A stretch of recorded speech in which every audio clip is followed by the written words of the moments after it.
Уул усан жигдэрсэн улс Монгол орныхоо сонсогч та бүхэнд энэ сайхан өглөөний мэндийг дэвшүүлье. Дэлхийн монголчуудын хэмжил радио 88.3. Яг одоо Улаанбаатар хотод 7 цаг 10 минут болсон. За, эрт босвол нэгийг сонсно.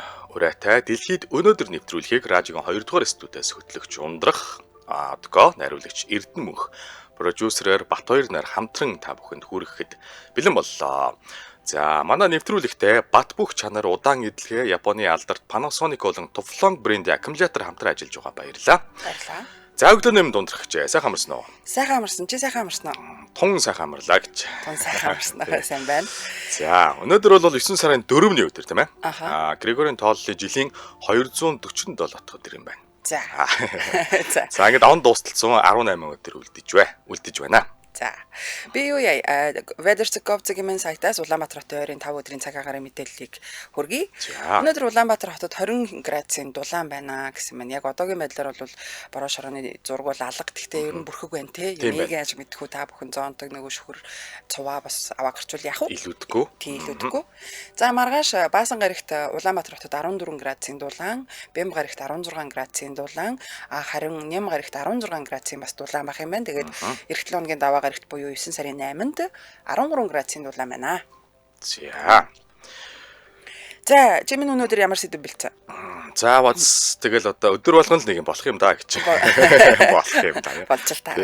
За, өнөөдөр ингэнэ. Америкийн нөхцөл улсад байна штэ. 9 сарын 4-ний өдрийг зэрлэг амьтдын үндэсний өдөр болгон тэмдэглэдэг юм байна. Оо, за. Зэрлэг амьтдын. За, зорилго нь болохоор ерөөсөө зэрлэг байгаль ан амьтдыг одоо хайрлах, хамгаалах, анхаарах хад одоо яг энэ өдрийн зорилго нь оршиж байгаа. Тэгнь. Энэ өдрийг тэмдэглэж эхэлсэн учир нь болохоор бас сонио. Олонний дунд матрын анчин гэж алдаршсан Стив Ирвинг гэдэг нэг хүн байжээ. Тийм штэ. Матраг гэлтгүй ер нь олон амьтдтай зураг мураг авахулаад нэг энэ тэнгээр яваад. Тэнгүүд одоо хочин бол матрын анчин гэж одоо алдарсан юм байна. Гэсэн энэ хүн маань 2006 оны 9 сард харамсалтайгаар амиа алдсан байт юм байна. Тэгсэн чинь зохиолч тэжээвэр амьтдыг судлаач Colin Page гэдэг хүн маань Стивийн дурсгал зориулаад энэ өдрийг санаачилсан юм байна. 9 сарын 4-ний өдөр хэдүүлээ зэрлэг амьтдын өдөр болгож тэмдэглэж ивэл яасан юм бэ гэд. За яагаад тэгэхээр Стив болохоор амьтдын талаар мэрэгсэн судлаач карьерийнхаа ихэнх хугацааг ерөөсө ховорцсон тэр зэрлэг ан амьтдыг хамгаалах, бусдын анхаарлыг энэ амьтд дээр одоо хандуулах ийм зорилготойгоор ажиллаж ирсэн карьерийн гол зорилго нь юм уу? Тийм ахна. Тийм. За тэнгууд энэ өдрийг тохиолдуулаад дэлхийн амьтад бол үнэт баялгаа гэдгийг сануулдаг гэж байна. За тий амьтдын хүрээлэн дархан цаазд газар амьтдын төлөх байгууллагууд жил бүр хамтдаа нэгдэж хойч өвдөө өвлүүлэн үлдээх юм үүргээ биелүүлэхээр хичээе. Яг одоо л бид нар одоо санаа тавьж эхлэхгүй бол бүх юм оройтох гэдэг шүү гэдгийг маш чангаар ингэж дуурья гэж энэ өдрийг сануулсан. Ер нь бол дэлхийн хүнийх ганцхан хүний өмч биш шүү дээ. Тийм. Тэгэхэд одоо яг хүн төрөлхтөн бол ингээд юу гэдэг ухаантай болоо галыг эзэмшээд зэвсэгтэй болоод ингэсэн тэр түүх бол нэг хэдхэн дэлхийн түүхтэй харьцуулбал хэдхэн секундтэй л одоо тэнцэхээр тэгсэн мөртлөө тэр хугацаанд дэлхий дээр амьдарч исэн нийт одоо тэр зэрлэг ан амьтдын бараг 40-50% шахуу устгацсан бид нар алдсан байдаг гэж байгаа. Тэгсэн. Богинохоо хугацаанд ч Тэгсэн. Одоо тэгин гисэн. Ер нь ингээл нэг ховорцсон ангийн амьтдын сүүлийн өдөр хамгийн сүүлийнх нь устлаа үгүй боллоо гэдэг мэдээ чи айгу харамсмаа шүү дээ.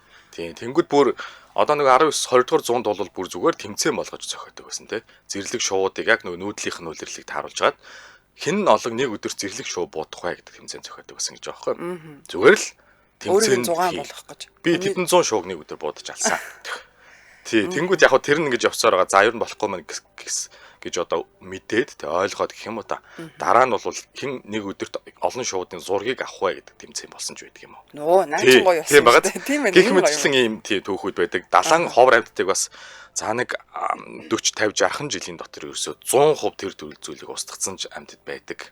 Тийм маш харамсалтай. Тийм байгаа. За ингээд дэлхийн байгаль хамгаалах сан буюу WWF гэж байдаг шүү дээ. Тийм. World Wildlife гэдэг үглүү дээ. Тэнгүүд 2018 оны амьд ертөнцийн тайланд сүүлийн 40 гаруй жилд зэрлэг ан амьтад санаа дормгийн хэмжээгээр буюу дунджаар 60% буурсан гэж дүгнсэн байдаг.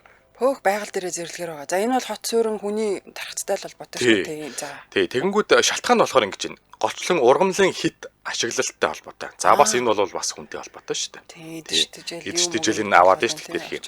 За хууль бус агнуур мэдээж за эрчимжүүлсэн газар тариалан амьдрах орчны хомсдлоос үүдэлтэй.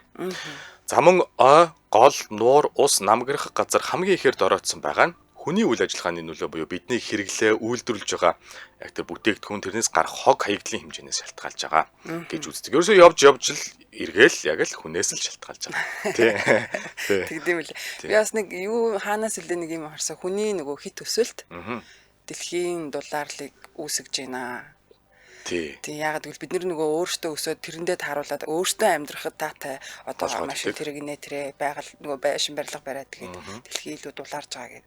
Саяхан билүү нэг тийм мэдээ удсэр Чингис хаан маш олон хүний аминд хүрсэн тэргээл нөгөө дэлхийг байлдан дагуулж явахдаа дэлхийг тэр хэмжээгээр аварсан гинэ. Ягаад тэгэхээр олон хүний аминд хүрэхээр нөгөө байгаль нь эргээс эргээд байгаа юм байна л та. Тэгээд цагаа уур нь хүүтэн болоод гинэ. Тийм шүү дээ. Сайн коронавигийн үеэр чинь яалаа нөгөө Европын хаан үлээ. Нөгөө ойр одоо бараг 80 90 жил үзэгдээгүй амтд үзэгдэж эхэлсэн тий.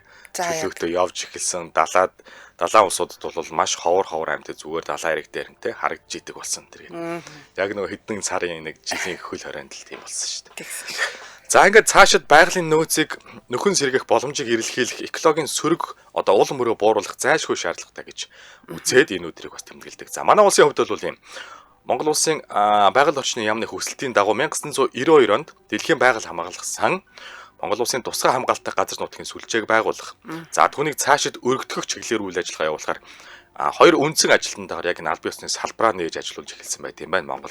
Хоёр хүн л эхлүүлсэн юм шүү дээ. Ямар ч байсан хоёр хүн байгаа нэх юм те. Тэрнээс хойш яг байсан тодорхой мэдээлэл бол мэдэхгүй байна. За тэгээ зэрлэг амьтдын талаарх одоо сонирхолтой бас ганцхан мэдээллүүдийг хүргэчихвэл сонирхолтой мөн гэж бодоод байна. За үхэлд хүргэх дэлхийн хамгийн аюултай амьтан болвол юу гэж бодож байна та? Манай нөгөө номер 1 шумуул. Шумуул. За жил бүр 725 мянга орчим хүн шумуулнаас болж амиа алддаг. Гэтэ 725 мянга орчим хүн. Тий. Гэтэ яг мэдээж нөгөө дам байдлаа л та тий. Одоо халдвар төвчин аваад ч гэдэг юм. За харин горил сармагчингууд хүнээс ханиад болон өөр бусад өвчин халдварлан авч бас өвддөг гинэ. За төстэй адилхан болохоор гэдэг. За зэрлэг байгальд амьдардаг арслан жил дунджаар 20 амтан өгөө идэг гинэ. За энэ бол яг л нөгөө нэг юу штэ тий байгалийн жаман. Тэгэхээр нэг тий хоол юуны. Тий сард нэг үсрээл нэг юм хоёр амтан л байдаг байхгүй зайлвал. За тэгсэн чинь царцаа өөрийн биеийн уртаас хэд дахин өндөрч үсэрч чаддаг. За тэр бол ойлгомжтой юм шиг байна. За шоргоолч хизээч унтдаггүй. За бас шоргоолчинд уушиг гэж байдаггүй гэж байна. За. Тий. За зааны нэг ширхэг шүд 4 орчим килограмм жин татдаг гэж байна. Вест сэний баримт шүү дээ. За яст мэлхий усны могоо матар дельфин зэрэг амьтдаг усан дор удаан байлгах юм бол живж үхнэ гэж байна. Хүүе хоёр нутагтан ингээгүй юм уу? Тий яг хоёр нутагтан болохоор яг тийм. Гараад амьсгалан гэдэг баг. За өхөр бол босоогоор унтж чаддагч зөвхөн хэвтэж унтчих үедээ зүүдэлдэг гинэ. Бас зүүдтэй. Тий. За гих мэдслэн юм юунод байна. Сонирхолтой баримтууд. Өхөр юу зүүдэлдэг бол. Өвс зүүдэлдэг бол гоё өвс идэж энэ айгу. Нэх гоё үнэ зүүдэлдэг болов. За. За баярлаа. За. Болцсон уу те? Болсон. За би өнөөдөр түүхэн үйлдэл явдал авсан. Өнөөдөр Лос Анжелес хот байгуулагдсан өдөр гинэ. Одоо дэлхийн кино урлагийн нийслэл гэж хэлж болно шүү дээ, тий? Лос Анжелес. Тий. Манайхан бас их байдаг, тий? Монголчууд. Тийм, Америкт ер нь хамгийн олон монголчууд суурьсан нь би буруу одоо Чикагог сонссон баг шүү. Тэгээд удлааж байж магадгүй. За Калифорни мужид байдаг Лос Анжелес хот тий. Анх бол мэдээж Америкийн шууд одоо эзэмшилд байгаагүй гинэ. Агуул байж таарах байх. За би жоохон товчхон үргээ. 1781 оны 9 сарын 4-ний өдөр яг Испанийн амбан захирагч Филиппе де Неве гэдэг хүн дээрээс нь шинэ Испанийн төвөөс ирсэн. Одоогийн бол яг Мексикийн умард хэсэг юм билээ газар нутгаар нэр бол. Яг ингэж шинэ Испанийн төвөөс ирж суурьсан 44 бүлэглэлийнх ингэж ийм одоо суурин хүмүүс байжгаад тэгээд эднэр суурин анх байгуулж исэн гинэ. За өмнө нь бол яг Лос Анжелесийн газар нутагт Тонгвагийн уугуулууд тэгээ ер нь бол Сумаши омгийн индианууд амьдардаг байсан. За. Тэгсэн чинь 1542 онд Испанийн аялагч Хуан Родригес Кабрило гэдэг хүн нөгөө далайн аялал хийж яваад Калифорнийн ирэг дээр ирээ. За энэ бол одоо манай эзэн хаан Испанийн эзэн хааны өмчөө манай газар нутгаа гэж зарлж исэн гэнэ. Хойд амир дураараа байсан те. Анх харсны шууд манах гээл. Манах. Тэгээд Испанчууд ирж суурьсан. Тэгэхээр одоо амбан захирагч нь бол Филиппе де Неве бол Испаниас ирж суурьсан хүн байна. За 1781 оны 9 сарын яг энэ өдөр буюу 4-нд Испанийн колоничлогчдын нэрлснээр зүгээр шууд Лос Анжелес байгаагүй их урт нэртэй байсан гинэ. Сахиусан тэнгэрүүдийн хатан хаан манай хатагтай суурин гэдэг нэртэй. За энийг бол би испанаар хэлж чадахгүй маш урт нэртэй юм бэлээ. За тэгээд ийм тосхон болж анх байгуулагдаад 1821 онд Испаниас Мексик руу шилжсэн. За Мексикийн анхны эзэнт гүрэн гэж бас байгуулагдчихсэн юм байна.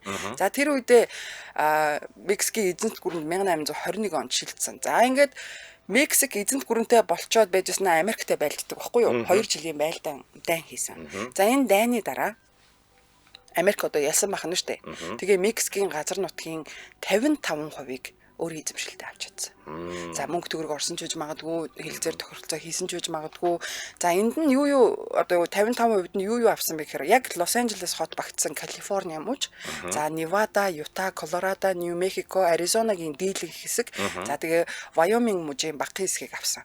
За энэ гэрээг нь болохоор Гвадалупе Хидалгогийн гэрээ гэж нэрлэдэг юм биш үү? За. Тэгээ яг 1850 онд 1600 орчим хүнтэй байсан гинэ. За. Мексикийн эзэмшилд байхдаа Лос Анхелес гэдэг нэртэй байсан. Тэнгүүт Америк руу шилжингүүт өөрсдийн нөгөө англи дуудлагаараа Лос Анжелес болсон. Ер нь бол сахиусан тэнгэрүүдийн хот гэж ярьдаг шүү дээ, тий. За. Өдгөө бол яг хот доторх шүү. Зөвхөн Лос Анжелес доторх оршин суугчид нь байнгын оршин суугчид нь 3.8 сая гэж явдаг. За тэгээ хотын нөгөө бүс хэсэг байгаа шүү дээ. Жохон томруулаад бүсчилж үзэх юм бол 13 сая хүн амтай. Тэгэхээр Америкийн Нью-Йоркийн дараа хоёрт ордог ийм том хүн ам ихтэй хот гэж явдаг юм байна. Тийм. За далайн иргэн тэгш талтай, уулстай. За Санта Моникагийн уулс байгаа, Сан Габриэлийн нурууны хэсэг байгаа. За тэгээ өргөн хөндийтэй, за Сан Фернандогийн хөндий гэж байд юм байна. За тэгээ бүн намхан толготтой баруун талаараа номгон далайгаар одоо тэр чигээр эрэг бол байгаа шүү дээ, тийм. Өмнөд Калифорнид газар хөдлөлтийн идэвхтэй бүс нутагт хамар байдаг, сав газарт байдаг. Тийм учраас хотынхоо төвөөр жоохон өндөр барилгуудтай зах хэсгээр бол ер нь тийм өндөр барилга бол ховор. Ер нь бол намхан барилгуудтай. Тэгээд өвөлдөө бол чиглэг, хүүтэн, сэрүүхэн гэсэн шүү. Гэхдээ зундаа бол хуурай халуун. Тийм учраас одоо түүмэрийн нэтрээ бол айгүй их гардаг. Ер нь Калифорни мууж бол их халуун гэж сонссон. Тийм, манайхар хул юм шиг байгаа. Ер нь тэ нэг баримжаагаар нэг бас хуурай халуун, хүүтэн. Манайхаас бас жоохон халуун юм биш үү? Тийм баг тий. Тийм. За тэгээд ер нь Лос Анжелесийн нийт газар нутгийг бол 1302 км газар нутаг гэж тооцдог юм байна тийм. За бизнес олон улсын худалдаа, зугаа цэнгэл, соёл урлаг, хэвлэл мэдээлэл, спорт, технологи, боловсрал, анагаах ухааны салбар маш сайн хөгжсөн. Дэлхийдээ харьцуулахаар тийм хэмжээнд хөгжсөн. Тэгээд дэлхийн хотуудын эдийн засгийн чадлын индексээр зөвхөн Лос Анжелесоос 9-р ордог гинэ. За. Маш их мөнгө эргэлддэг гэсэн үг байна шүү дээ. За 2023 оны байдлаар бол ер нь Лос Анжелесийн дотоодын нийт бүтээгдэхүүн 1.6 их $80 байсан. Тэгээд зөвхөн оршин суугчид нь гэхэд 5 их $80 хувийн хөрөнгөтэй одоо үл хөдлөх нэтрэтэй. Тэгээд ер нь бол тэр бомбнуудын төвлөрөл ихтэй. За мэдээж. Тэгэхээр тэр бомбнууд төвлөрж байгаа учраас цагаачд бас их орж ер нь бол цагаачд юм. Тий. Одоо нөгөө тэнд ажил байгаад байна шүү дээ, тий. Ер нь тэнд бүх юм байгаа дээ шүү дээ. Тийм бүх юм байгаа даа. Амьдрал байгаад байна, тий. Тэгээд цагаачдын одоо ихтэй учраас ер нь бол яг хот дотор 140 орчим хил ашиглагддаг гэж. Тийм үү. Тийм гин. Одоо тэнд манай Монгол явчлаа гэж. Тийм, нэг хэл нь монгол хэл тэгээд дуурчл байгаа шүү дээ, нэг газар. Дуурчл байгаа шүү. За тэгээд сонирхуулаа зүгээр хэлэхэд 1900 нөгөө Hollywood сайн байдаг шүү дээ. Нөгөө Hollywood толгод дээр байдаг. За энэ сайн ч Hollywood Land гэдэг юу байсан юм бэ? Газрын нэр юм байна л та. Тэгээд анх 1903 онд хотын захиргаа яг Холливуудыг одоо Tinsel Town гэж нэрлэдэг байсан байна. Өөртөө нэгтгэж авсан. За тэгээ 1910 оноос алдартай кино үйлдвэрлэлүүд ийшээгээ одоо нүүж ирсэн, суурьшсан гэсэн үг. За тэгээ 1923 онд нөгөө Hollywood Land гэдэг сайн уулан дээр яг тавигдчихсэн. Гэхдээ энэ бол сурталчилгаа байсан гинэ. Им Hollywood Land гэдэг орон сууцны хороол одоо энд байгаа шүү. Тийм. Энд байгаа шүү гэдэг уг нь сурталчилж барьсан юм. Тэгэнгүүтээ одоо бол энэ чинь тэмдэг бэлэг тэмдэг болж байна шүү дээ. Тэмдэг одоо бүх юм дээр л гарч идэв. Тийм 1949 онд Land гэдэг үгийг нь аваад Холливуд нь тэндээ үлдсэн гэж. Тэгвэл тэр чинь сурчлагаа байсан юм биш үү анхнаасаа. Тэгээ юм тэгээд нэг юм одоо юу гэдэг байх ёстой газараа олохоор тэгээд тийм. За тэгээд засаг захиргааны хувьд бол Лос Анжелес 15 дүүрэгтэй гэж байна. Тэгээд хотын захирагч зөвлөл комиссийн тогтолцоо комисс гэж явдаг. Тэгээд 4 жил тутамдаа яг хотынхаа удирдлагыг сонгодог. За энд нь шүүх мөн хотын захирагч гэдэг прокурор нийтрэг бүгдийг сонгодог юм байна. За ер нь бол Тэнгэрийн элч нарын хот гэлч гэж ер нь Тэнгэрэлчдийн хот гэж хэлдэг те. Бусад хотуудаас илүү олон музейтэй гэнэ Америкийн бусад хотуудаас илүү олон музейтэй. Дэлхийн киноноос гадна дэлхийн хөгжмийн одоо салбарын хамгийн чухал төвүүдийн нэг гэж байна. Спортын бас 5 том лигтэй. Би бүр одоо зөвхөн сагсан бөмбөг дээр ихэл 2 баг байдаг штэ. NBA те. Лос Анжелес Lakers. Clippers 2 байгаа тийм. За тэгээд 5 ийм спортын 5 том лигт авраг болж байсан Хойд Америкийн 6 одоо том хотуудын нэгэ. За тэгээд кино урлагийн салбарыг бол яриад ярилдгүү. Тийм нийслэл. Тийм нэг сони юм нь замын нөгөө төвчрлээрээ бас алдартай. За, үгүй ашигуд энэ ч одоо ашигуд. Манайхаас өөрөө. За. Тэ оршин суугчдын дунджаар 7 хоногт 8 цаг зам дээр гацдаг. Болж. Жил рүү ярих юм бол хөрвүүлэх юм бол 85 бүтэн өдрийг зам дээр 85 хайрын амьдралын 85 өдөр тий. Юу вэ тий амьдралын баг юу 2 сар гахсан зам дээр өнгөрч юм. Бараг 3 сар болж байгаа шүү. Тийм гин. Тэгээд энэ Consumer Affairs гэдэг юуны судалгаа байсан шүү. За тэгээ ер нь амжиргааны өртөг өндөртэй хотуудын нэг гэж явдаг. Тэгээ ер нь улсынхаа дунджаас бусад хотуудын одоо тэр 50 мужийн өчнөө хот байгаа шүү. Тэр дундаас өртгийг нь харьцуулах юм бол ер нь бараг 50% илүү гэж байна. Тийм баха. Ганц бие хүн гэр бүлгүй, ганц бие хүүхэдгүй тийм хүн амьдралаа гэхэд татварыг нь хасаад жилдээ ер нь 76710 доллар тай байвал би одоо боломжийн тансаг амьдрах гэдэг хангалуун амьдрах гэдэг юм биш үү? За 76000 тий. Тийм. За тэг чи 200 76.7 гэдэг чи бараг 78000 доллар гэж. Тийм. За нэг 250 60 70 сая юм уу хашийн. Үнэтэй байгаа. Үнэтэй байна.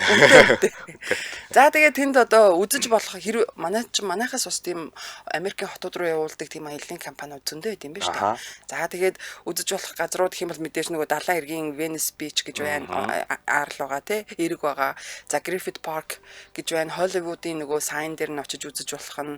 За Getty Center гэж байна. Disneyland байна. Universal Studio-гийн студио бас парк байгаа тий. За тэгээд нөгөө Холливуудын алдрын гудамж нөгөө од модтой нөгөө гудамж мод байгаа. Санта Моникагийн эрэг байна тий. Хэнцэр тансаг амьдралыг нь үзье гэх юм бол Rodeo Driver гэх яг тэр хэсгээр нь бас драйв хийгээ тий. Машинтай бас аялж болох нь тансаг дэлгүүрүүд байгаа. За маш олон одоо үзэх газар ихтэй аялал жуулчлал маш их хөгжсөн хот ахнаа. За сонирхолтой юм байна. Би зүгээр арай жоохон хөндлөө орж ирэхэд. Орж. Ингэж одоо нэг Америкчууд ч одоо ингээл Америк ТV өөр юм болгоол ингээл амьдарч байгаа шүү дээ тий. Одоо нөгөө Чикаго өнтер чинь жишээ нь Чикаква гэдэг тий яг юугаар нэршил нь бол тийм байсан ингээл тэгдэг. Тийм. Би одоо бодохдоо юу яасан? Америк ер нь анх ингээд нөгөө нэг англичууд очиж суурьсан гэж ярьдаг шүү дээ тий. Испанчууд очсон л дээ. Тэгээд нэгдэж орохдоо одоо Францаас газар нутаг авсан байна. Сая Мексикээс бас ийм олон газар авчлаа. Ер нь ингээл томруулаад явцсан гол нь жоохон мөнгөтэй байл юм шиг шүү. Тэгээ ер нь ингээд яг зүгээр бодоод үзэхээр талаас хүмүүс ирсэн. Юу гэдэг ингээд цус шинжлэгдсэн тий. Гингүүд хүмүүсийн одоо тэр юу н арай өөр болдог юм шиг. Одоо юу гэдэг юм жиш сэтгэхүй чадварч гэдэг юм уу тий. Бас ингэж ярьдаг нөгөө индианчууд чинь Монголтой их төстэй гаралтай хүмүүс гэж бас ярьж идэг. Шүдний одоо уг нь адилхан байдаг ч гэж шиг тийм. Тэнгүү зүгээр би өөрөө зүгээр за нэг үлгэр дамг шиг юм шиг зүгээр сонирхож үзчихсэн нэг хэсэг. Тэнгүү тэр Берингийн тэнгисийн тэргээр яг ингэж одоо юу гэдэг тийм. Евразиас ингээд зүүн тийшээгээ шууд Америк руу ингээд явчихсан. Тухайн үед бол яг битүү ингэж далаа байгаагүй гэж үздэг. Тэнгүү тэр Берингийн тэнгисийн тэр юм арлууд бол бас их сонь нэртэй арлууд байд юм бэл. За. Унлаг энэ тэргээд зүгээр тийм нэртэй. Унлага. Тийм унлаг, ачлаг гэх тийм. Одоо яг ингээд Google Map руу ороод харах юм бол тийм нэрнүүд нь харагдана. Бас нэг сонин унлаг одоо юу үлээ нэг тийм ерөн л их тийм монголжуу нэртэй. Тэгэхээр бас те юмыг аж мэдгүй. За индианчууд царай төрхөн жигсэн нэг тийм Тэгээ ойролцоо зайтай те. За тийм ээ. Ингээл бас ингээл холбох гээд идэх те. За. За тэгээд хотын талаар одоо илүү дэлгэрэнгүй мэдээллийг үнэхээр сонирхож байвал очиод өөрөө хайгаад үзвэл яг энэ цагтаа багтаана гэвэл маш их мэдээлэл тундаас авах ч бас хэцүү байсан шүү. Батбаяр бата Калифорни мужи 2 сая гаруй хятад цагаачтай гэж. Пөө зөвхөн за. Тийм биш. Тэгэл бах та. Тийштэй Калифорни ч дангаараа дэлхийн эдийн засгийн 5 бичгтгээр тийм ашигтай. Тийх уу. Дээрээс нь айгүй мунд. Мужаар нэрх юм бол баг тустай ууслахад бол нэг буруудахгүй юм шиг. Тийм. Black Mamba актер төвчрэнээс болж бурхан болсон шүү дээ. Нэстэлрээс жагаад Кэт гэж байна. 2020 он билүү. Одоо 5 жил баг тэгсэн баг шүү. Үнэхээр тийм. 1 сарын 27 байсан тий. Айгүй харамсалтай. Тэгээд бас актер төмөр болдөө шүү дээ уу. Саяхан өнгөрсөн жил үү? Яаста балсан. Тийм шүү дээ балсан шүү дээ тий. Халуун цаг уураас нь болдог гинэ. Ер нь л тийх баха. Хуурай халуун болохоор ч одоо тэгэл тий. Тий. За сонирхолтой байна. Тэгэхээр сонирхолтой мэдээлэл баярлалаа. За хоёулаа 7 цаг 30 минут болсон. Нэвтрүүлгийн хамтран ажиллагчид танилцуулчихъя. За өнөөдөр бат бөх чанар удаан эдлэгээ Японы алдарт Panasonic болон Teflon брендийн аккумулятор хамтран ажиллаж байгаа. Энэ Hitachi Teflon аккумулятор шүү дээ. 110 жилийн түүхтэй Япон брэнд. Ер нь бол бид нэр Япон машин дийлэнх нь Улаанбаатар Монголд барьдаг те. Чанартай яг таарсан аккумуляторыг нь авчвал үүнийгээ дагаад чанар нь дээрээс нь таны зардал мөнгийг бас хэмнээд байгаа шүү дээ. Цоошин аккумуляторыг үйлдвэрээс нь шууд ашиглалтын хугацаа 100,000 км 5-аас 6 жил явахад удаан эдлэгээтэйгээр танд нийлүүлж байгаа. Тэгээд өндөр хүчин чадалтай CCA үзүүлэлт гэж байгаа. Энэ нь хамгийн өндөр юм байна. Дээрээс нь хасах 50 градусын хүйтэнд 1-2 секундэд машиныг шууд хасах чадaltaй. Тэгээ 20,000 км буюу 12 сарын баталгаатай. Одоо бол яг намар болж байна. Одоо өвөлдөө бэлдэж эхэлж байна манайхан. Манай өвөл ямар вүлээ те. Үнэхээр тэр одоо хүүтэнд ингээл гараал машина хасаахад асахгүй ч юм уу аккумулятор бэрцсэн байл. Үнэхээр хэцүү. Тэрэн шиг хэцүү юм байхгүй. Тэ. Би бол тэр зовлонгийг одоо нэг хэд удаа үзснээ хөвд хэлээд байна. Тэгээд түүнээс хойш үүнээс цааш гэдэг шиг тэр үеэс хойш бол би хамгийн сайн найдвартай гэсэн аккумуляторыг одоо юу гэдэг машинаа нэг солихтой ч юм уу тэр аккумуляторыг нэг мөс аваад тавьчихдаг. Тийм гайгүй үнэтэйг нь. Тэгэнгүүт тэгэл ерөөсө дараагийн машин болтол мартчихдаг. Яг л тэр чанар бол Teflon гэдэг байгаа. Тэгээд альва ямиг бол 110 жил үйлдвэрлэнийг хийн гэдэг бол тийм тэр хэмжээгээр чанар дагаад явж байгаа. Бүх юм ингээл чигтрээл сайхан болчихно гэсэн. Би бас одоо аккумулятор аваад 5 жил болж байна. Тэгээд яг үнэндээ Япон аккумулятор авсан л та. Тэгээд чанар гэдэг чинь энэ юм байна. Би өвөл ингээд гаражд тавиагүй тохиолдол надад байна шүү дээ. Мөнгө өгөхгүй нэтэр. Хуцлаг одоо ялангуяа эмэгтэй бол залхуураа хоцохгүй шүү дээ. Тэгээд хөрхийг нь өглөө сап гэдээ асч байгаа байхгүй. Гэл асч тээ. Чинээ хөрхөө. Тэгэл ерөөсөө л яг тий надах ч л хамгийн гол. Яг үнэ. За тэгэнгүүтээ ингэж байгаа. Бүх хэрэглэгч нартай үнэгүй онцлогоо хийж өгч байгаа юм байна. Тийм. Тэгээд цаг авах юм бол 72 11 11 гэдээ бас дугаар руу холбогдоод цаг авч болох юм байна. Таката дээр. За бас хүргэлттэйгээр одоо бүтээгдэхүүнүүдээ гаргаж байгаа.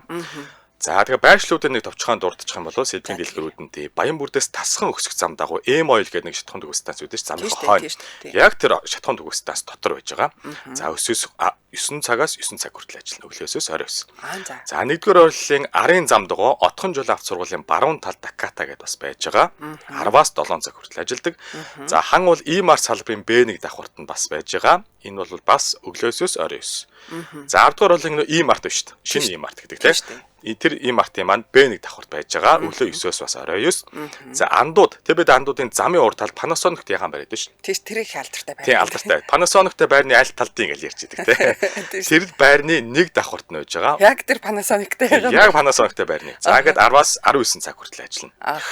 За ер нь Facebook хуудас нь Takata Japan Auto Parts гэж бичих юм бол ороод ирнэ. Гэтэ салбар болгоно тус-тусдаа бас Facebook хуудастай. За тэгээд илүү дэлгэрэнгүй мэдээлэл авъя. Эсвэл цаг авъя гэх юм бол 72 11 11 гэсэн дуу. Ердөө амархан 72 72 11 11. Тий. Бидний хөл заалгуулж байгаа тийм одоо үнэн чанд маань тийм шүү дээ. Одоо өвөл сэрүүс гээд байна. Чин сайн аккумулятортай байх зүгээр шүү. Сайхан бэлдээрээ манай. Хүмүүс холбоод хасаагаад холбох машинч болдгоо. Олдонгууд нөгөө холбогч нь олдохгүй. Одоо тэг хайбрид машин продюсерч ер нь бол холбоо дэмий гэдэг. Бүх юм тий ресет хийгдчихлэг зарим юм тий холбоод ивэл бас нөгөө юу үүснэ тий. Богн холбоо өнтер үүсдэг. За юм байна. За ингээд нэвтрүүлэгтээ Батбөх чанар удаан эдлэгээ Японы алдарт Panasonic болон Teflon брендийн аккумулятор хамтран ажиллаж байна. Баярлалаа. Баярлалаа. За дэлхийд өнөөдөр нэвтрүүлэг та бүхэнд шууд хүрж байна. За одоо миний хэлж те. За тэгье. За нэг алдартай хүнийг авсан байна. Өнөөдөр мэдлсэн. За. Энэ бол бид бүхний хамгийн сайн мэдих бид бүхний игч Beyoncé. Оо за хэд үрж байгаа. За 81 он төрсөн хүн юм байна. Ааха яа ихч. 1981 оны 9 сарын 4-нд төрсөн ийм хүн 81 он гэдэг чи одоо хэд вэ? 44 44. Тий. За бүтэн нэр нь бол Beyoncé Giselle Knowles гэдэг. Тийм дуучин, дуу зохиогч, ая зохиогч, жүжигчин, бизнес эмэгтэй гэдэг маш олон юм амжуулдаг юм хүн байх нь. За 1981 оны 9 сарын 4-нд Техас мужийн Хьюстон хотод мэндэлсэн юм байна. За түүний аав нь Matthew Knowles нь Xerox-ийн борлуулалтын менежер. За ээж нь Celestine нь үсчин ингээ салон ажиллаулдаг үсчин байсан юм байна. За Beyoncé-гийн дүүн Solange Knowles нь мөн дуучин продюсер. Бас адилхан.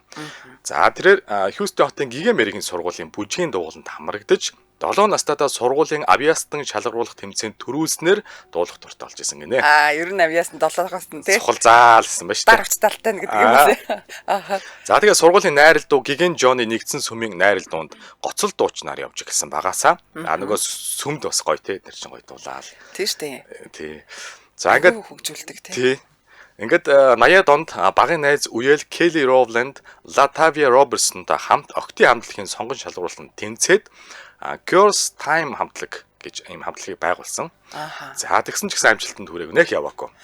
Энэ Kelly Rowland нь миний бодож байгаа дараа нь хамтлагтанд байсан эмэгтэй мөн үү? Мөн. Үеэл нь юм уу тий? Тий, үеэл. Оо за. Тий. За. За, тийм болохоор Destiny's Child гэдэг хамтлагаа бас байгуулсан байна. За ингээд хамтлагийн менежерээр аав нь ажиллаж эхэлсэн. За мэдээж энэ чинь октод байж байгаа юм чинь тий.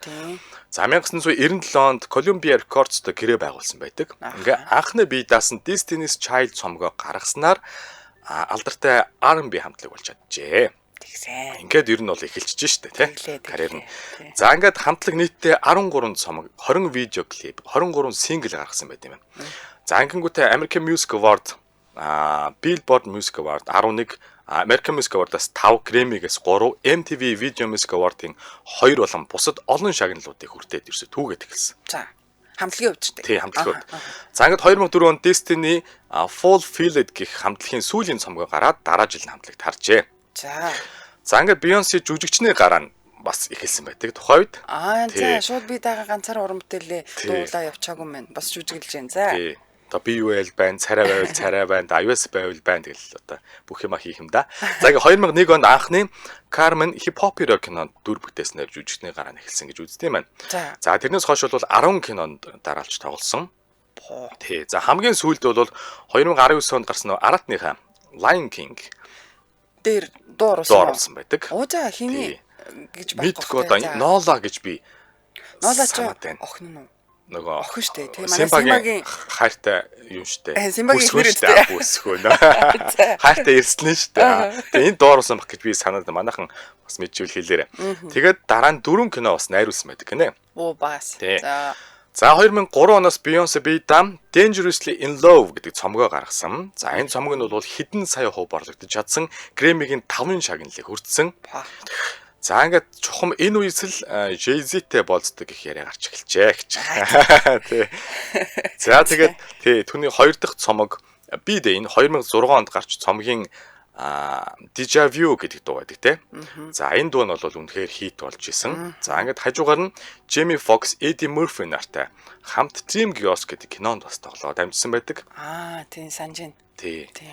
За ингээд 2008 онд дуучин Jay-Z буюу Sean Corey Carter-тэй Нью-Йорк хотод цомхон гэр бүлийн хэмжээнд дэмжижгэн нууцаар гэх юм уу да хурмаа хийсэн. Хурмын тийм сүртэй мөртэй болоогүй тийм. Ер нь бас зарим хүмүүс ингэж энийг бол илүүд үздэг те. Нүсэр юм хийж ирснаас. Ер нь бол тийм шүү дээ. Тэр нь бас амар те. Надад тэг санагддаг шүү дээ. Амар нэг тийм даруухан зөвхөн яг дотныхоо хүрээлэлт те. Тэгсэн чинь зарим нь бүр хэдэн сая маяар ингээл хурм хийждэг те. За тэр онд гарсан цомгийн Single Ladies. За бол алсан доо те. Оо тэглгүй яг бүжгэн ч угаасаа хийдсэн тэ дуу нь өөрөөч бүр ингээд хийд дуу үнэхээр мундаг доо. Тийм. Миний дуртай дуу байгаа энэ If I Were a Boy. Тийш тийм дуунууд нь хийд болж чадсан. Үнэхээр аян бол надад гоё санагддаг. Үгэн ч гэсэн амар тийм зүгээр л юм чөлөөтэй энгийн. Хэрвээ би те эрэхтэй байсан бол зүгээр л найзуудтайгаа шар хариг тулгана, октоодын тухай юм ярина. Тэг зүгээр л өдөржингөө зүгээр орондоо хөвтөө дүнжин зураг тараад ингээд бүх эзэн юмнуудаа хаяж гэдэг. Амар гоё хөвгтэй. Одоо гоё. Клипийн бол тий. Гоё те. Тий. Тэгж боддог уу та? If were a boy байсан бол гэдэг.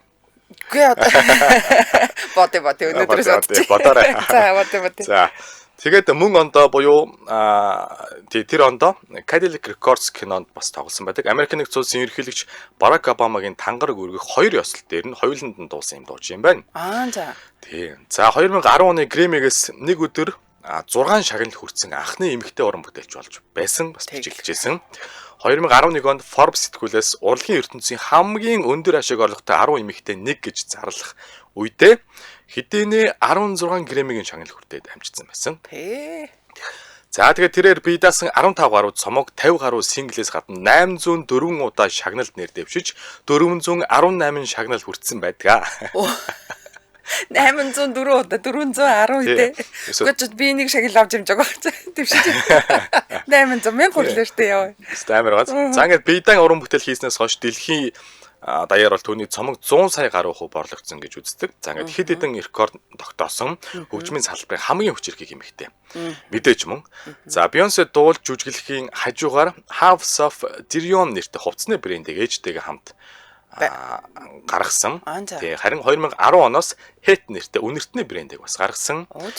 За ингээд үүний хажуугаар Tommy Hilfiger, L'Oreal зэрэг томоохон брэндүүдийн нүүр царай загвар өмсгчээр мэдээж ажилласан. Тэр бие хаг одоо яах вэ те? Ингэж ажиллахгүй. За ингээд Beyoncé Jay-Z нар 3 хүүхэдтэй. Survivor Foundation санг байгуулж хар салхины хохирогчд зориулсан орон сууцар хангах санг бас санхүүжүүлдэг юм байна. Тэгээ Мишель Обаматай хамтдаа хүүхдийн хэд таргалтын эсрэг кампанид ажлыг бас идэвхтэй одоо ингэж ажиллаж авч явдаг ийм хүн юм байна. Замун цагтаа галт төмөртэй тэмцэгчдийн бэлэвсэрсэн ар гэрийнхэн зориулсан хандивын ажил эмэгтэйчүүд хүүхдийн санд хөрөнгө оруулдаг. За бас тэгэхэд тэр хөрөнгө босгоход нь бас тусалж ингэж хамтарч ажилладаг. Бас нөгөө нийгмийн сайн төлөө ингэж ажилладаг ийм уран бүтээлч юм байна. Тийм, ер нь гэхдээ яг ингээд Монголд ч гэсэн олонний танил хүн олон одоо тэр алдартай хүмүүс бол яг нийгэм рүүгээ хандаж юм тусалж одоо үйлчлэх ёстой. Тийм, ёстой шүү дээ, тийм. Тийм. Тэгээд бас их сонин өнцөг байгааз одоо нөгөө таргалалтын эсрэг хүүхдийн таргалтын эсрэг энэ бол бас санаа зовсон асуудал шүү. Өлсгөлөн биш таргалалт тийм. Чи өөрөө асуудал болчиход байгаа. Тэгээд нөгөө цагдаа галт төмөртөө тэмцэх тий харамсалтай амнаас алдсан хүмүүсийн ар гэрээхэнд нь туслана гэдэг чинь бас яг л хэрэгтэй юм ажлууд. Тийм байна. Бас хараагүй юу. Ер нь бол дийлэх хүмүүсийн хийгээд идэггүй юм байна. Ер нь хүмүүс ихвчлэг үлсгэлээ яадуу юм ихтэй улсуудууд гэдэг бол гэдэг шүү дээ. Таргалалт тэр цагдаа онцгойгийнхан гэдэг чинь бас хүндлэнэр. Тийм. За ингээд Beyoncé чинь төрсөдөр болж байна өнөөдөр. За, ихтэй баяр хүргэе. Ихтэй минь хүргэе. Одоо би бүр удаг бол аяллаа тоглолтыг явж байгаа бох тий. Мэдгүй тийм баха. Тийм. За, тийм баха. Тэгсэн баха. Тэгээ ямар ч одоо бол Jay-Z-тэй хамт амьдэрдэг тий. Тийм шүү дээ. Саллаа гэсэн мэдээ гараагүй шүү. Тийм. За баярлалаа. Сонирхолтой мэдээлэл өглөө. За би тэгвэл дахиад нэг хүний талаар нэг жоохон мэдээлэл товчхон ярихад. За 2016 онд бидний нөгөө мэддэг Тереса их гэж байгаа тий. Албан гаралтай энтгэгт өсөж амьдэрсэн Тереса их гигант нэр өргөмжлөгдөжсэн гинэ. За одоо нөгөө манай буддын шашинд Далай ламаар тодруулна гэдэг штэ тий. Католик шашинд бас гигантэн өргөмжлөөд гаргадаг юм байна л да. За 2016 оны 9 сарын 4-нд яг Ватиканы гигэн Петрийн талбай нөгөө алдартай талбайд нь 100,000 гаруй мөргөлчдийн өмнө болсон ёслолын үеэр Ромын пап Фрэнсис Тереза ихийг canonized гэдэг юм байна. Гигантнэр тодруулах үйл ажиллагааг тодруулж байгааг ингэж хэлдэг юм байна. Тереза их одоо canonized буюу одоо гигантэн болгож өргөмжилснөөр Тереза их таалал төгсөөд яг 19 жилийн дараа гигантнэр тодорсон юм байна. За ер нь бол 1900 19 жил гэдэг чинь 97 оны 9 сарын 5-нд нас барсан. Одоо маргааш гэсэн үг нас барсных нь яг 19 жил. Тохиох юм байна. 19 биш шүү. 2010 юу штэ. 2016-нд 19 юм чинь. Айгуу олон жил. За тэр яг 19-аас олон гэж. Олон. За. 97 он түүнийг нас барахад дэлхийд даяар олон 10 хүн харуулсан гашуудажсэн. За тэгээд Тереза ер нь яагаад алдартай вэ гэхээр те бүх амьдралаа хүнд туслахад зориулсан. Өөртөө биш хүний төлөө амьдэрсэн. Өстөө нэг өрөөлийг ачилж өөрийгөө оморцсон гэдэг шиг те. Яг наад өгчин бүр яг байгааз. Тийм. Ер нь бол багасаа л хүнд хайртай хүүхдүүдэд ч юм уу хайртай хүн тусалдаг юм зөөлөн сэтгэлтэй байж байгаад яаж дэлхийн анхаарлыг татсан юм бэ гэхээр дэлхийн 2 дугаар дайны дараа яг ингээд нөгөө дайн болоод дууснаа гэдэг чинь тэрний дараа шууд ингээ маргаашаасан сэрэхгүй штэ маш олон хугацааг шаарддаг тийм асуудлууд эхэлнэ. Тэгэнгүүт тэнд чархсан гэмцэн өвчин тархсан тийм хүмүүс дээр Тереза их бүр өөрөө зорж очиж агаад тэгээд юу олон зуун хүний амийг аварсан гинэ. Тэгээ фашистуудын гараас оргож зүхтааж чадсан хүмүүсийг ч гэсэн авраад хооллоод хувцлаад орон байраар боломжоор хангаад тэрч бүхэл биеийн байцаалт бичиг баримт хүртэл олж өгч тусалдаг байсан. Тэгээд үүнээс гадна өөрөө эмчийн одоо нөгөө сувилгын ухааны дамжаанд суралцаад тэр хүмүүст одоо хүнд туслах гад суралцж байна. Тусламж үйлчилгээг үзүүлдэг болсон гинэ. За. Ерөөсөө хорвоо дээр 87 жил амьдрахтаа Христийн шашны ариун их гэж энэ өргөмжлөлийг арт түмэн өгöd байгаа байхгүй туслуулсан хүмүүс нь өгöd байгаа байхгүй. Тэгээд хэдэн мянган хүнийг өвхөл өвчин зовлонгоос аварсан энэ Терезагийн одоо дурсгал те түүнийг хүндэлдэг түүний үйл хэргийг өнөөдөр хүртэл залгамжлуулаад явж байгаа хүмүүс маш олон ба. Манай Монголч гэсэн нэлээдгүй байдаг гэж сонссон. За ер нь бол Албан гаралтай тэгээ Ромын католик шашны гэлэн маа байсан. За тэгээ 1950 онд Буйны элч нар гэдэг ийм байгууллагыг үүсгэж ирсэн юм байна. За. Одоо ч гэсэн энэ байдаг бах. За тэгээ энэтхэгийн Калкутта болон дэлхийн өнцөг буудлан бүртэйгээ ер нь л хамгийн ядуу хамгийн тусламж хэрэгтэй байгаа хүмүүст үйлчилдэг байсан. Хүрч чаддаг үйлчилдэг байсан. За яг бүгдийг хамруулахгүй ч гэсэн ер нь бол өөрийн гараа сунгаад нэг хүнд туслах хэцүү шүү дээ. Тэгэхэд маш олон хүнд тусалж чадсан. Тэгээд бүх амьдралынхаа турш зөвхөн энийгээ хийдэг байсан. 1948 онд сүм хийдийн багшийн ажлаа бүр яг орхиод тэгээд яг бүр ингээд орон гэргүй өвчин зовлонтой хүмүүс, өвчин зовлонтой хүүхдүүд, өнчин хүүхдүүдийн асар газрыг ингэж байгуулж байсан. Тэгээд эрүүл мэндийн анхны сургалтанд хамрагдаад сургууль, эрүүл мэндийн тусламж үйлчилгээний жижигхэн одоо эмнэлэг хүртэл байгуулж исэн. За түүний өвчин орон гэргүй өнчин хүүхдүүдтэй хийх ажил нь дэлхийд даяар ингэж тараад хүмүүсийг урайлаад одоо оруулаад илүү өргөжж явсан. Тэгээд 1979 онд бол Нобелийн их тайвны шагналыг хүртэж исэн шүү дээ. 2016 онд ийхүү гигантнэр тодорсон. Гэхдээ энэ гигантэн болно гэдэг нь бол шууд бас нэг өдөр ярьчдгүй маань 2003 оноос эхлээд ер нь гигантнэр тодруулъя яри гэд бас юм ярьжсэн. Ажил нь эхэлж исэн юм аа л да шийдвэр нь гараад ч юм уу. Тэгээ гигантэн болоход Ромын католик шашны гигантэн болоход бас шууд болчихгүй нэг шаардлага байх хэрэгтэй юм аа л да нэг хоёр. За бас тэгэл бах та. Хоёр эрэгтэй хүнийг аварч ирсэн, хоёр хүнийг аварч ирсэн гинэ. Гайхамшиг одоо эд дээр гэх юм хаашин эдгэжээсээ эдгэж чадсан юм байна л да. Одоо нөгөө уйман өвчтэй хүнийг эдгээсэн. Тэгээд нэг бас ямар хүнийг хор тавтартай хүн эдгэсэн ч гэнэ. Шинжлэх ухаан тайлбарлахад хэцүү байдлаа гэх юм тийм. Яг үнэ баярлалаа. Би бүр яг үгээр magic-ийг бүр гайхаад зүжсэн. Эдгээсэн юм байна. Тиймэрхүү тохиолдлууд л байдаг шүү дээ. Тийм байна тийм. Гэхдээ шинжлэх ухаанаар нэрээ баталж чадахгүй зөндөө юм байгаа л да. Тэгээд ямар ч гэсэн багада тийм хоёр одоо гайхамшигыг бүтээсэн учраас ингэж гигантнэр тодруулах шаардлагыг хангасан. За тэгээд насан туршийн үйл хэрэг нь бол түүнийг угаасаа гигантнэр тодруулчихж байгаа. Тэгээд анх нөгөө нэг Буйны элч нар гэ байгууллага үүсгэсэн гэсэн шүү дээ. 1997 онд түүнийг нас ороход яг энэ үүсгэсэн байгууллага нь дэлхийд даяар 4,000 гэлэн maaтай 600 орчим асрамжийн газар, хорогдох газар, хооллох газар эмнэлэгтэй болсон байсан. Тэгээд түүний одоо нэр одоо хүртэл дуурсагдж байгаа. Бас түүний үйл хэрэг нь одоо хүртэл үргэлжлээ явж байгаа юм байна. За бас сонирхолтой. Ер нь тэгэл нэг хүн туслана гэдэг чинь яг л хүн туслая гэж бодсон л хүн хийнэ гэхээс тий. Одоо хүнд туслах чинь хэцүү шттэ. Нэг хүнд туслах хэцүү шттэ. Хэцүү шттэ. Хичээгээд ингээд хийн гэхэд хэцүү. Яг л бүр чин сэтгэлээсээ би туслая гэд. Энэ хүн бол бүр өөрийнхөө амьдралыг зүгээр зориулсан тий. Тэгэл хүний төлөө. Тэгэд хаана хэцүү, хаана тусламж хэрэгтэй хүмүүс вэ тэнд л олоод очсон байдаг басаа. Би ингээд бүр баг байхад л одоо Тереза гэж сонсогддог байсан. Жохон байхад бол би Тереза гэж хүн байдаг гэдгийг ерөөс мэддэг байсан. Тийм нэг югдимтэй мэдгүй нэг домог дээр гардаг ч юм уу тий. Тэ энэ бурхан нэр ч юм уу. Тиймэрхүү байдлаар хүлээж авдаг гэсэн. Бүр жоохон байх та. Тэгтлээ юм бүр юу яадаг гэсэн байх нь шүү дээ. Хүн төрөлхтөнд бол бас танигдсан байх юм шүү. Бас өнөөдөр би дахиад нэг мэдээлэл хүргэчээ те. За. 1998 оны 9 сарын 4-ний өдөр Google компани анх байгуулагдчихсан юм. Тийм үү? Тийм. Одоо яг үнэн хэлэхэд шүү дээ. Google-ээс өмнө бид нэр яг юугаар хайдаг гэсэн номын санам. Мэдхгүй. 98 чи хэд оных юм? Би чинь одоо ер нь бол 90-ад оных шүү дээ. Чамааг байхад угаасаа Google байсан л юм байна. Хэд онд байгуулагдлаа? 98 гэж байна. 98 уу? Яг хуу тийм ээ тий. Тэгээ манад ер нь интернет Монголд орж ирэхэд л Google байж л байсан шүү дээ хамт.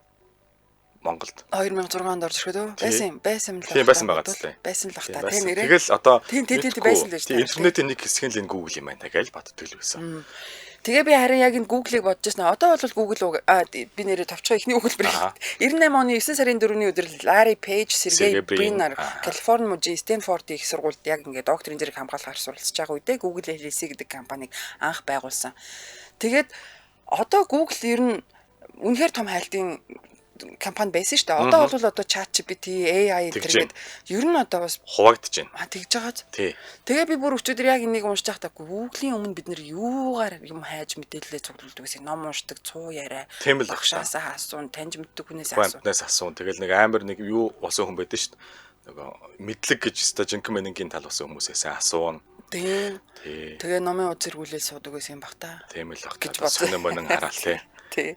Одоо мэдгүй. За энэ компани өнөөдөр мэдээллийн технологийн салбарын агуу том акул байсан. Одоо байгаа. Тэгээд бид одоо ч гэсэн яг одоогийн байдлаар бол ашиглаж байгаа. Ирээдүйд юу болохыг мэдэхгүй байна. Би бол үнэн ч хэрэглэсээр л байгаа шүү. Би ч гэсэн хэрэглэж л байгаа. За зар сурталчилгааны технологи, хайлтын систем, үүлэн тооцоолол, програм хангамж зэргийг ингээ багтаас интернеттэй холбоотой үйлчлэгээ бүтээгдэхүүнээр бол дагнан ажилладаг. Тэгээд Америк нэгдсэн улсын үндэстэн дамсан технологийн корпорац. Тэгээд би нөгөө офисийн одоо зургийг би нэг офисийн тухай богинохон нэвтрүүлэг хийж ирсэн. Ажиллаж явахтаа ч үлээ тий. Тэгсэн үнэхээр бүр атаархмаар юм байлээ. Манайд офис байдаг тий. Манайд Монголд мэдгүй байхгүй юу? Байхгүй. Ер нь бол би Google-ийн офисыг хамгийн анх нэг хүмүүс ингэж чөлөөтэйгээр ингэж ажиллаа хийж болдог. Тэгээ энтертейн байгаад тэгээ хажуугаар нь унтаж өвч байгаа дамарж байгаа ч юу. Тэр чинь ерөөсөө бүх юм байлээ шүү дээ. Тий. Тэгээд ингээд нөгөө юуны хэсэг гэж байдаг. Одоо нэг шин санаа олох гэдэг юм уу те? Юу гэмдэ инновацийн хэсэг ч гэдэг юм уу. Тэр нь маш том цонхны урд ингээд баахан дэртэй орнууд байдаг. Хажууд нэг идэж уух юм PMA байж байгаа хөрөгч нь. Тэнд хөвтөөд пип шимингээ эсвэл цонхоор юм хараад нэг кофе унгаа тий жоохон унтаад босч ирээд цонхоор уулын одоо тий орой каранга шин санаа болдог байх нь шүү. Гэх мэт чинь тим хэсгүүд байдаг. Нойр үрэх юм бол бүр ингээд ганцаараа унтах хэсэг байдаг. За хүссэн юм одоо тий хийгээд идэх хоолны хэсэг ч гэдэг юм ингээд тусдаа баар маар байдаг ч гэдэг юм. Офис нь бол бүр тасархаа юм бэл. Манайхаас ажилдаг хүмүүс бас байдаг тийм үү? Байдаг. Тэг манайхаас ажилдаг хүмүүс байдаг шүү. Энэ ингэнэ нэрээ Яхуу байсан. Тий Яхуу. Тэрнээс өмнө юу байсан? Ер нь интернет хайлтаас өмнө. Тий Яхуу. Тий нэрээ Яхуу байсан юм байсан. Яхуу мэл байж л байдаг. Одоо ч гэсэн байгаа. Тэгээ ер нь энэ Google-ийн офис ус их олон компани байгууллагуудад ийм офис санаачлах боломжийг бас олгосон баг. Энэ чинь бас нэг бодлын өндөр өгөөжтэй, бүтээмжтэй ажиллах юм орчныг бүрдүүлж шүү дээ. Тэгэл 8 цаг таг суугаал нүдүүлээд байснаас одоо ер нь бол ингэж ажилласан дээр гэж үздэг болчиход байгаа шүү дээ. Тэгсэн бүтээмж ирсэн. Тий. За 2019 оны байдлаар Statista гэдэг сайтын рейтингээр бол 919.3 тэрбум долларын хөрөнгөтэй гэж дэлхийн бүх компаниудаас 5 дугаар орж ихсэжсэн тийм том корпорац байсан компани байсан. Тэгээд 98 оны яг энэ өдөр бол 2 оюутанд ижсэн компани 20 гаруй жилийн дотор дэлхийг бол эзэнэж хайлтын компани болж чадсан гэсэн байна. Яг хөө тэгээд бас байр суурь хуваалцж байгаа ч гэсэн би бол цаашид бол хэвийн л явах байх л гэж бодож байгаа. Өчнөө юм байна шүү Google-ийн тий. Тийм ээ. Google Drive юу гэдэг тэр браузерууд нь тийм шүү дээ. Одоо Drive-ыг бол бид нэр байнга ашиглаж байгаа шүү дээ өдөр тутамдаа. Тэгэл одоо бидний мэдгүй ч гэсэн зөндөл бизнес байдаг байлгүй мэдээж байгаа. Тэр яг энэ офисыг харуулж шүү дээ. Тэр самбар бомбрыг харчих. Сандал манлыг харчих. Тэгээ бүх юм харахад ингээд гэгээлэг байх хэрэгтэй ингэнэ. Хүн тийм дарамт мэдрэлгүй. Яг үнэ. Тийм байгааз. Яг үнэ. Өөртөө мэдлгүй бид нар нэг тийм харанхуй орчин ч юм уу нэг жоохон дарк хан мантай газар орохоор дарамтан дүртэй байдаг гэсэн чинь өөртөө зүчин энзэг штэ тий. Тэгээ Google гэдэг энэ одоо үгэн те энэ 5 хэдэн блэ 6 ус байдаг лөө 6 үсгэн ч гэсэн бүгдээр янз бүрийн өнгөтэй байгааз. Тэгдэг шүү. Тэнгүүд офс надад зураг дээр харагдаж байна ингээл улбар шар ягаан ногоонтой ерөнхийдөө цайвар гэрэл сайтай том цонхтой. Яг. Ийм хүнд бол ийм газар бол тэгэл хүнээс маш их бүтээмж гарах нь тодорхой л доо. Юу ис гарах вэ? За. Гэхдээ манайх бас гоё те. Манай офис. Аймтай барьцсан те. Тийм ээ манай офис. Манайх бас гоё шүү. 95 онд интернет ордог байлаа штэ гинэ. 96 онд Монголд орж ирсэн. Мэдгүй одоо яг хэдэн онд юм бол. Тэндээ сулгаагаар орсон байна. Хулгаагаар. За дээрээс нь тоглоом шүү. За 7 цаг 54 минут болсон. Эрт босвол нэгийг сонсно орой. Дэлхийд өнөөдөр нэвтрүүлэг маань өнөөдрийн дугаар өндөрлөж байна. За манай нэвтрүүлэгтээ бат бөх чанар удаан эдлэгээ Японы алдарт Panasonic болон Teflon брэнд аккумулятор хамтран ажиллалаа. Баярлалаа. За хамтран хөтлөгч ундрахчтай баярлалаа. Найруулагчтай баярлалаа. Хамт байсан сонсогч үзэгчтэй баярлалаа. Та бүхэн 8 цаг 10 минутаас та мэдгүй нэвтрүүлгээ хүлээн аван сонсож